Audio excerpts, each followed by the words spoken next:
What do you see as the greatest emerging threat to the United States, and what will you do in Congress to protect America from this threat? Without a doubt, the greatest emerging threat that we face today is the increasing instability in the Middle East. And why I say that is a couple of things. And I will tell you, every morning before I begin my day, I get a national security brief based on a position that I've held and currently hold with the United States Army as an ambassador. But when we look at three components of the Middle East that causes great concern to us, number one has to do with our withdrawal out of Iraq has increased the instability of that country.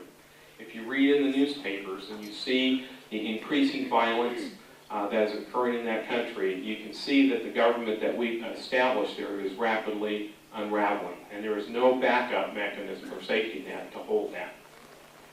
Number two has to do with the increasing concerns in Iran with their ability to put together and develop nuclear capability and their ability to reach and strike into areas such as Israel, which happens to be one of our strongest allies in the Middle East.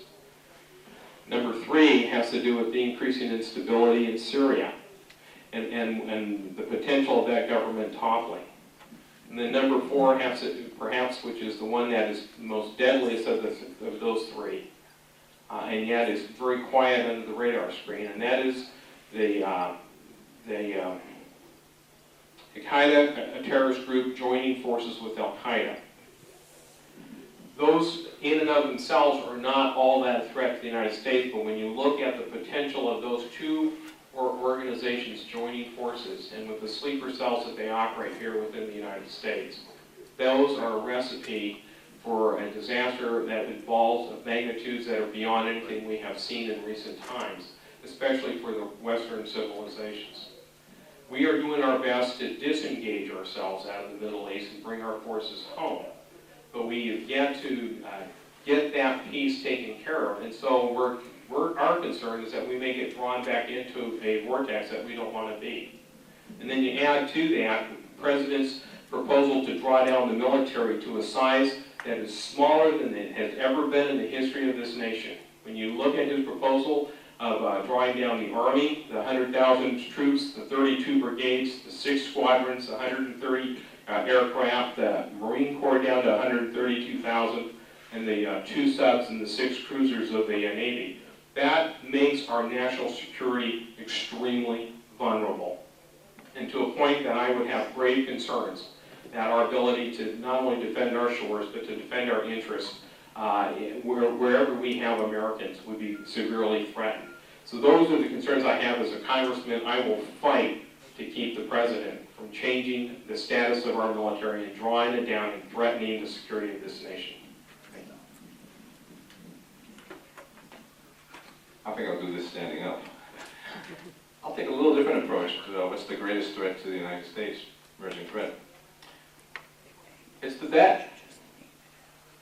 It is the financial tsunami that is hitting us. And I don't, it's going to be hard to see how we're going to get out of it unless the Federal Reserve continues to print their way out of it. We're losing our sovereignty. I heard Mitt Romney today, this morning, was up there in Bellevue. I've been to all the candidates' forums, except for Ron Paul's. I haven't missed his, but I watched online. He made a good point. He says, I'm going to look at all items of the budget. And I have to make the decision, is this so important that we have to borrow the money to pay for this and borrow this money from other overseas investors, including China? Is that what we're doing? We're borrowing money so that we can have national public radio. We're borrowing money to give aid to India and even to China, to the Chinese. We're borrowing money from them to give them to them. I mean, this is ridiculous. This is crazy. We need to have a balanced budget amendment and make tough decisions on how we're going to do that. We have huge increases in the money supply, which have not shown up as inflation too much yet, but as soon as we have any demand that picks up, you're going to see huge increases. And those increases in inflation are going to be increases in interest rates, which are going to make our interest on the debt become almost unfathomable. We have an aging population, and entitlements are not being properly funded. You know, we just gave a tax cut in 2011 and 2012. Actually, it was passed in 2010 under the lame duck Congress of Pelosi. And it was really nice. I got over a $2,100 a year tax cut. And that was the Social Security tax cut, you know, for you aren't working, out receiving a payment. But, you know, 2% of my income was reduced. You know, I mean my tax obligation, Social Security. I got money in people's pockets, but it didn't go into the Social Security Trust Fund. The Social Security Trust Fund has not been properly funded. States like California and Illinois are basket cases. Who's going to bail them out? Federal government. And again, we have lots of unfunded pension obligations. We truly need to send somebody to Congress who's a fiscal hawk. And I'm willing to make tough decisions, even if it means I'll be unpopular.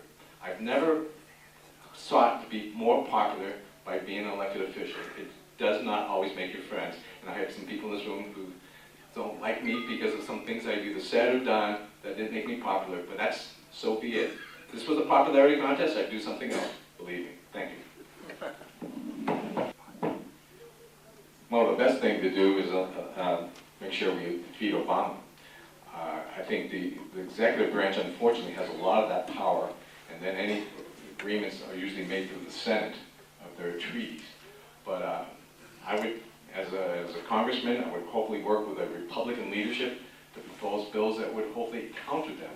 But remember, to do anything positive, remember that our House has passed something like 22 bills, very positive, conservative, proactive bills. They've been doing their job. They go up to the Senate and they die and they sit there.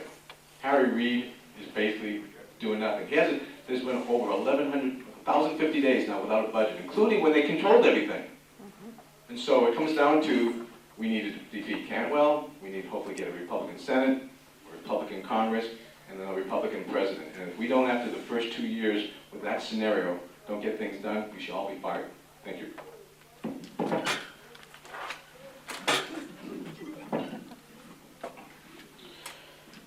Agenda 21, as we all know, is that document that was adopted back in 1992 at the Rio de Janeiro conference. It's 40 chapters, 4 sections, and at the end of the day, the bottom line is it's a global plan on how the UN and those who participate are going to control our properties. It is a devastating program. When you spin that down to the local levels, local governments, you got the ICLEA, and below that you have sustainability. Pierce County Council adopted the sustainability in 2007 program.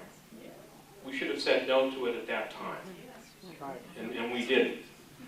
So we already got the devil in the backyard in our communities, but it's not too late.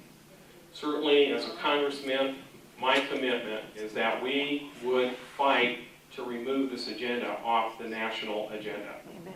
But it's going to take a fight not only in the Congress, but it's also going to take a fight in our state legislatures, in our county councils, in our city councils. Because it's like the tentacles of a cancer, for those who understand glial cell carcinomas, since I play a doctor in my other life. They put out these tentacles and they just keep on growing until they finally take over and conquer the tissues that it's after. That's Agenda 21. We cannot afford in this nation to be dominated by a global agenda in which we as American people have no say-so in our future, in our properties, and in our destiny. I will fight, and that is my commitment to you, to get that agenda out of our Congress, out of our states, out of our communities, and certainly back to whoever created this document back in 1992. And just get it out of our country. That's my commitment to you. Thank you. Amen. Amen.